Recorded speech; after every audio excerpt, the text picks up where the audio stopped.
saya itu juga cuma berdoa mudah-mudahan dapat hidayah, mudah-mudahan dikasih jalan yang benar, itu aja. Saya nggak mau ada dendam sama dia sebenarnya.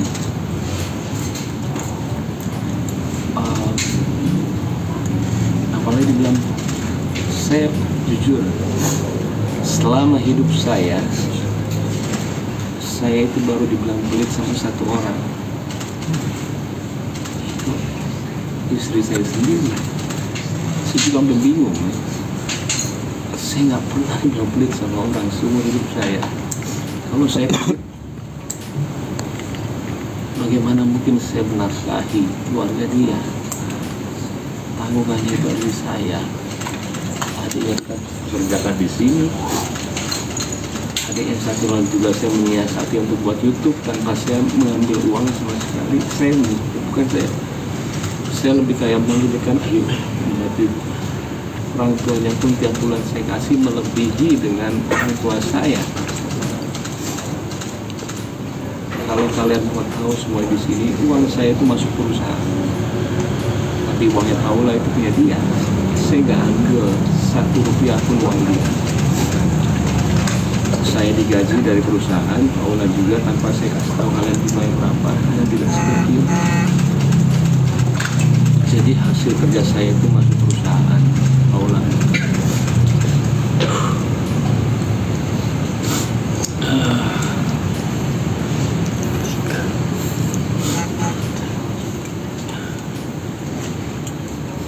Dan sebenarnya saya juga bingung ketika pembicaraan, maaf banget, harta gono gini itu ada sebelum kita perceraian. Itu kadang saya juga menanyakan, buat apa membicarakan harta gono gini? Kan kita belum cerai. Saya itu nggak pernah ngecek handphone istri saya karena saya sangat percaya sama dia. Sekalipun saya nggak pernah. Ketika ada berita itu ada yang datangnya dari asisten pribadinya, saya nggak ngeceknya, maaf. Jadi kasih lihat saya. Terus saya mau ngomong apa? Saya ke keluarga saya tanya harus gimana, begini. Mereka bilang selesaikan. Dan juga saya nanya sama ayah saya, satu kunci kehidupan saya dalam kehidupan, saya selalu menanyakan orang tua saya. Putusan dia adalah putusan saya, bahwa saya udah gak ada. Ayah saya bilang selesai. Mau bukti apa lagi, baik bebas. Akhirnya saya datang ke dia. Jadi kalau bilang ini semuanya tiba-tiba, enggak. Saya waktu itu udah gak kuat juga, tapi bukan masalah ini ya, jadi masalah sifat. Saya datang ke orang tua dia dan saya udah bilang kalau saya dulu sudah tidak bisa. Tapi akhirnya saya coba lagi, saya bilang sama dia terakhir.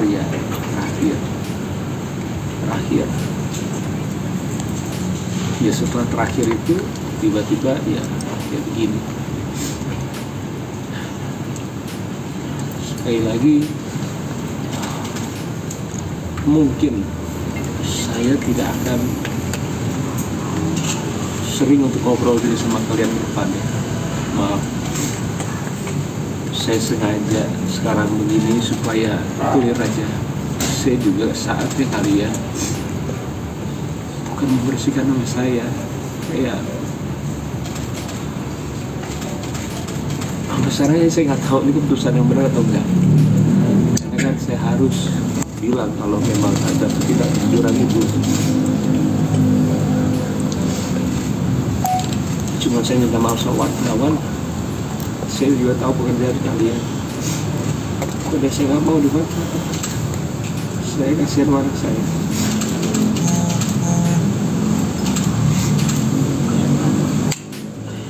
Saya ya, jadi pada intinya itu apa yang dikatakan Mbak Emek itu berjalan sudah hampir setahun yang lalu. Jadi tepatnya November 2023 itu awal dan sudah dikembalikan, disampaikan, dibicarakan dan sebagainya. Materinya tidak perlu saya sampaikan. Yang penting bahwa di sini ada problem yang luar biasa sehingga seorang suami ngambil sikap mengajukan permohonan cerai ke pengadilan agama. Saya pikir intisarinya seperti itu. Permohonannya ada 26 item. Alasan-alasan yang disampaikan oleh Muhammad Ibrahim alias Mbak Imbo. Seperti itu ya, rekan-rekan. Iya, paling itu aja ya. Saya mungkin tidak mau ada pertanyaan. Karena akan kemana-mana lagi.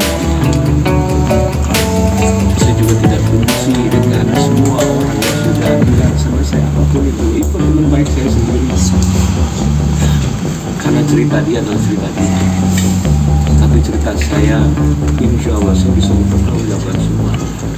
Dan saya yakin apapun yang terjadi ke depannya, saya sama pengacara saya sudah siap apa yang terjadi. Ya, paling itu aja perkembangan saya. Kalau ada pertanyaan atau bagaimana, saya akan menjawab semua. Bang, tapi masih di apa? Sebenarnya kalau tidak lihat anak-anak saya itu orang tidak pernah berpura-pura dalam apapun. Nggak pernah sama sekali. Jadi tinggal lihat anaknya aja. Kalau saya kan kalau bicara seperti ini takutnya nanti lagi apalagi jadi buat apa, makanya saya lakukan. Makanya langsung dibawa video sih.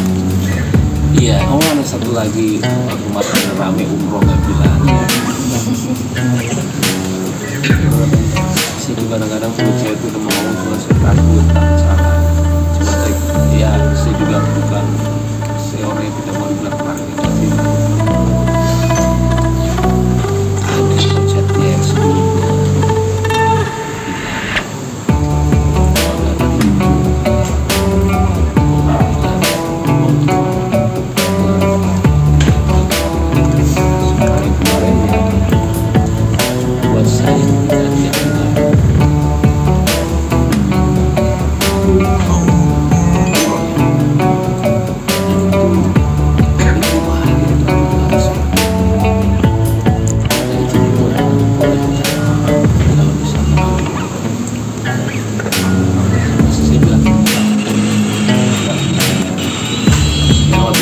Saya posisinya itu lagi mau roadshow di Lembayung. Makanya sekalian lihat saya selalu bawa anak kemana-mana.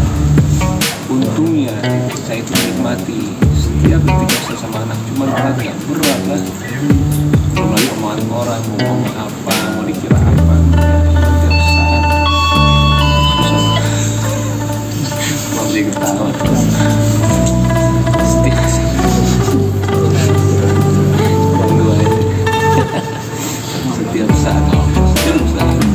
Setiap saat saya selalu mikirin anak. Jadi buat saya berat atau nggak berat, saya harus ke kota-kota manapun bawa anak. Jadi kalau misalkan dibilang itu atau nggak, buat saya kalau kemarin ini sebelum memang kalau kemarin saya bilang ya mau saya pacaran itu sih. Pas main saham asik gitu. Pengacara saya aja. Gimana bang? Kalau permohonan hak asuh yang diajukan itu merupakan salah satu petitum permohonan yang kita sampaikan di dalam permohonan kami. Alasannya ada 26 item persoalan yang kami sampaikan secara mendetail dan permohonannya adalah juga terkait dengan hadona anak yang di bawah umur dengan persoalan-persoalan yang kita sampaikan. Ini bukan hal yang mudah diambil keputusan, cukup berat, tapi ini yang terbaik yang harus dilakukan di saat sekian tahun harus mengalami penderitaan yang luar biasa. Tidak gampang seseorang laki-laki mengalami keadaan seperti ini. 1 tahun bukan waktu yang cepat, lama sekali dia harus menderita.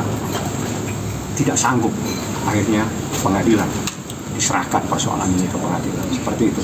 Tapi sikap Paula sendiri di saat digugat cerai sama kamu gimana? Anda tanya ke Paula. Mungkin ngobrol gitu sama Bang Fahmi, perselingkuhannya sejauh mana? Terus ada melanggar hukum pernikahan gak sih Bang? Itu otomatis Anda bisa tanya ke Humas. Yang jelas 26 item itu adalah hal-hal yang luar biasa, bahkan dengan ayat-ayat pun kita sampaikan. Jadi seorang wanita itu bagaimana perilakunya terhadap seorang istri, terhadap semuanya ada. Dalil-dalilnya juga bukan hanya KUH, bukan hanya undang-undang perkawinan, termasuk kompilasi hukum Islam, termasuk ada beberapa hadis kita sampaikan. Bagaimana sikap seorang istri terhadap suaminya? Itu semuanya secara mendetail kita sampaikan. Detik kami sampaikan, kejadian tahun ini dan tahun-tahun kita sampaikan. Seperti itu. Ini hal yang berat. Tapi ini Bang Baim. Mas Baim, mungkin ada kaitannya dengan postingan Kak Baim yang dulu di Juni lalu. Jangan ganggu istri orang, itu ada kaitannya dengan hal ini, Kak Baim. Jujur, Iya, jujur lebih baik Mas. saya yang tahu masalahnya dan keluarga yang tahu masalahnya. Kadang-kadang suka sakit hati melihat postingannya. Sakit hatinya tuh kok begini ya. Akhirnya kita mungkin ada rasa kayak, tapi lama-lama sekali dua kali posting saya akhirnya jadi seperti dia. Saya mute semuanya. Dan saya di TikTok juga saya. Jadi setelah kejadian itu saya menghapuskan postingan dia semuanya.